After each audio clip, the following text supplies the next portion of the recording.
Okay, so I've done a quick setup here that trying to demonstrate to you how the Modbus RTU works on your system and how to read the registers accordingly.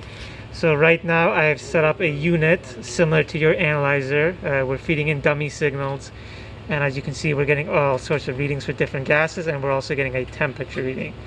So you should get, obviously you're going to get different readings on your analyzer based on what your sample is, but right now I'm just putting these arbitrary numbers to give you a demonstration of how to read the Modbus registers. So right now these are our numbers: 20.9, 20.0, 27, 10, 0, and 17 for our gases. Now shifting over here on my PC, I've downloaded this free program called QMod Master. I will give you a link to this also. You can download this and you can follow along the way I've done it to troubleshoot and see what registers are where and which one corresponds to what gas.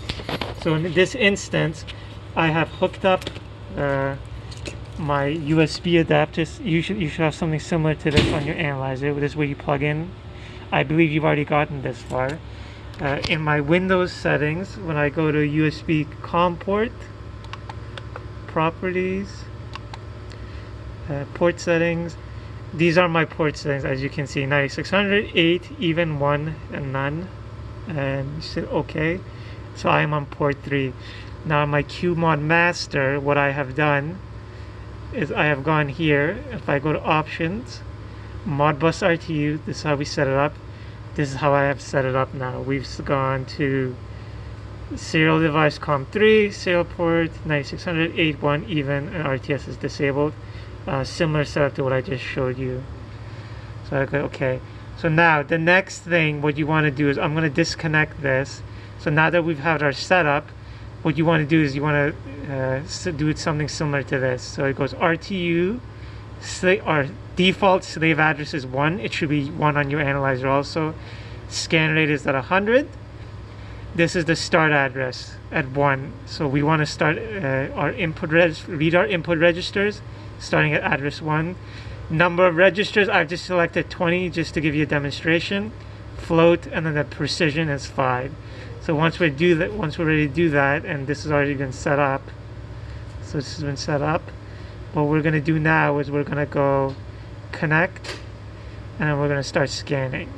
And once we do this, as you can see now, so we started reading our input registers. So at 00 and 01, since it's an Indian style, little Indian style format, float, it's a float, and we'll set the position to 5. This is what it's corresponding to. So these first two registers correspond to oxygen. So 20, we're getting 20.9. It's going to read 20.9 here. And then we have 20, 27, and 30, and 10. Going forward, we go again 20, so close to 20. It's got a little more precision here. Address 2, 27, as I just demonstrated, and 10, which was our CH4. Our hydrogen was reading 0, and now our temperature here is 15, jumping from 15 to 17, which corresponds to something close to similar. So as you can see, it's jumping from 15, 16, 17. So these are just the input registers. If you want to read coils, something similar. I don't have any alarms set up right now.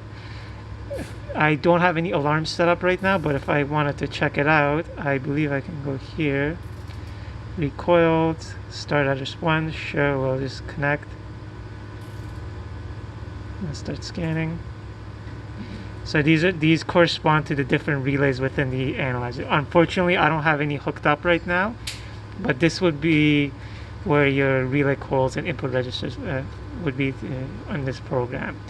So any issues, please let me know, and I can definitely help you out with in terms of how to configure this and how to double check this against the readings you're getting against your analyzer versus what you're seeing on the screen over here. And that's it.